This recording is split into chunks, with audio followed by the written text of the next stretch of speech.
दोस्तों स्वागत है आपका हमारे ऑफिशियल यूट्यूब चैनल नौकरी अलर्ट्स में। दोस्तों आज हम आपके साथ डिस्कस करेंगे लेटेस्ट करंट अफेयर्स जो कि काफ़ी इंपॉर्टेंट होते हैं कॉम्पिटिटिव एग्ज़ाम्स के लिए और इंटरव्यू के लिए। आज हम आपके साथ टोटल 10 क्वेश्चन एंड आंसर आपके साथ शेयर करेंगे, जिसमें हर आंसर को हम अच्छी तरह डिस्क्राइब करेंगे और उसमें से 10th क्वेश्चन का आंसर आपको मुझे नीचे दिए हुए कमेंट बॉक्स में देना है। दोस्तों उससे पहले बता दूं मैं, ये हमारा चैनल है जहाँ पे हम लेटेस्ट करंट अफेयर्स के साथ साथ जॉब रिलेटेड यहाँ पे सारी नोटिफिकेशन या भर्ती यहाँ पे अपडेट करते रहते हैं। अगर आप हमारे चैनल पर नए हैं या फिर अभी तक सब्सक्राइब नहीं किया है तो सब्सक्राइब करके बेल आइकन को क्लिक कर लो, ताकि हमारी जो भी नोटिफिकेशन आएगी वो सबसे पहले आप तक पहुँच जाएगी। चलिए चलते हैं दोस्तों इस लेटेस्ट करंट अफेयर्स क्वेश्चन की तरफ। पहला प्रश्न है दोस्तों, ट्रैवल पोर्टल ismytrip.com के मुताबिक इंडिगो और किस एयरलाइन ने हवाई यात्रा टिकटों का रिफंड देना भी शुरू कर दिया है? इसका राइट आंसर है दोस्तों एयर एशिया इंडिया। इसका डिटेल में देखेंगे तो यहाँ पे दिया हुआ है, ट्रैवल पोर्टल ismytrip.com के मुताबिक सोमवार और मंगलवार को कई फ्लाइट्स के रद्द होने पर हाल में ही इंडिगो और किस एयरलाइन ने इस हवाई यात्रा टिकटों का रिफंड देना भी शुरू कर दिया है। रिफंड राशि को कंपनियां ट्रैवल एजेंट के खातों में डालेगी। दूसरा प्रश्न है दोस्तों, लॉकडाउन के दौरान हरियाणा से अपने पिता को साइकिल पर बिठाकर दरभंगा लाने पर बेटी ज्योति को किस सम्मान से सम्मानित किया गया है? इसका राइट आंसर है दोस्तों, इसका राइट आंसर है मैथिली वीरांगना इसका राइट आंसर है। इसका डिटेल नोट कर लीजिए। भारत के बिहार की ज्योति को मैथिली वीरांगना की उपाधि से सम्मानित किया गया है। उन्होंने लॉकडाउन के दौरान हरियाणा से अपने पिता को साइकिल पर बिठाकर दरभंगा वापस लाया है। उनके इस कार्य के लिए ताम्रपत्र, प्रशस्ति पत्र, वस्त्र और नकद राशि देकर सम्मानित किया गया है। तीसरा प्रश्न है दोस्तों, हाल में ही किसने नेशनल पेंशन सिस्टम खाता खोलने आधार बेस्ड पेपरलेस केवाईसी को मंजूरी दे दी है? राइट आंसर है दोस्तों PFRDA। इसका हम डिटेल में देखेंगे तो PFRDA यानी pension fund regulatory and development authority of India ने हाल में ही नेशनल पेंशन सिस्टम में खाता खोलने आधार बेस्ड पेपरलेस केवाईसी को मंजूरी दे दी है।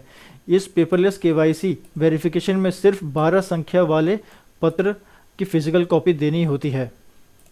चौथा प्रश्न है दोस्तों, इनमें से किस नई गाइडलाइन जारी करते हुए चक्रवाती तूफान अम्फान में नुकसान होने वाले पॉलिसी धारकों के लिए दिशा निर्देश जारी किए हैं?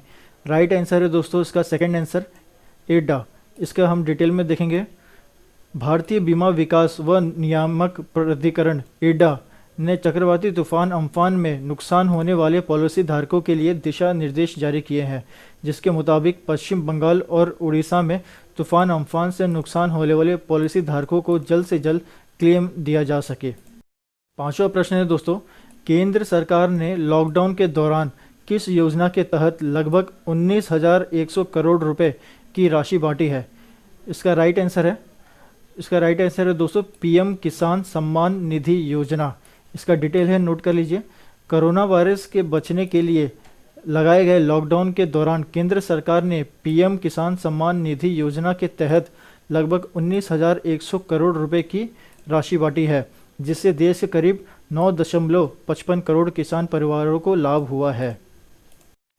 छठा प्रश्न है दोस्तों, हाल में ही किस वर्ष में जन्मे मशहूर अभिनेता और कॉमेडियन मोहित बघेल का निधन हो गया है? इसका राइट आंसर है दोस्तों 1993। इसका डिटेल है, हाल में ही वर्ष 1993 में जन्मे मशहूर अभिनेता और कॉमेडियन मोहित बघेल का निधन हो गया है। वो कैंसर को पीड़ित थे। वो सलमान खान और असीम के साथ मोहित फिल्म रेडी में नजर आ चुके हैं। उन्होंने फिल्म में अमर चौधरी का किरदार निभाया था। सातवां प्रश्न है दोस्तों, विश्व स्वास्थ्य संगठन ने विश्व में फैले कोरोना वायरस से निपटने के लिए डैश नाम के फाउंडेशन का गठन किया है। इसका राइट आंसर है सेकंड WHO फाउंडेशन। इसका डिटेल है दोस्तों, नोट कर लीजिए। विश्व स्वास्थ्य संगठन ने विश्व में फैले कोरोना वायरस से निपटने के लिए हाल में ही WHO फाउंडेशन नाम के फाउंडेशन का गठन किया है, जो कि महामारी से निपटने के लिए फंडिंग इकट्ठी करेगा, जिसमें देशों के साथ आम लोग भी सहायता ली जाएगी। आठवां प्रश्न है दोस्तों, 29 मई को विश्व भर में कौन सा दिवस मनाया जाता है? इसका राइट आंसर है विश्व पाचन स्वास्थ्य दिवस? इसका डिटेल है दोस्तों, 29 मई यानी 29 मई को विश्व भर में विश्व पाचन स्वास्थ्य दिवस यानी वर्ल्ड डाइजेस्टिव हेल्थ डे मनाया जाता है। इसको WGO और WGOF के सहयोग से विश्व भर में मनाया जाता है। नवा प्रश्न है दोस्तों, निम्न में से कौन सा देश समलैंगिक विवाह को कानूनी मान्यता देकर लैटिन अमेरिका के 6 देशों में शामिल हो गया है? इसका राइट आंसर है दोस्तों कोस्टा रिका।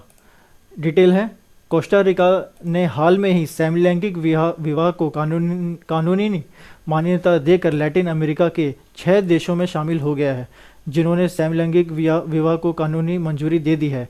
पिछले वर्ष इक्वाडोर ने समलैंगिक विवाह को कानूनी मान्यता दी थी। दोस्तों ये 10वां प्रश्न है, 10th क्वेश्चन। इस प्रश्न का उत्तर आपको मुझे नीचे दिए हुए कमेंट बॉक्स में देना है। प्रश्न है, भारत और किस देश के बीच में हाल में ही आर्टिफिशियल इंटेलिजेंस के माध्यम से कोविड-19 के निदान के लिए संयुक्त अनुसंधान और विकास पर चर्चा हुई है? ऑप्शन है चीन, अमेरिका, इजराइल, इराक। तो ये थे हमारे 10 लेटेस्ट करंट अफेयर्स। अगर आपको ये वीडियो अच्छी लगी हो, हेल्पफुल लगी हो, तो प्लीज़ इसे सब्सक्राइब करें और लाइक करें और अपने फैमिली फ्रेंड्स में शेयर करें।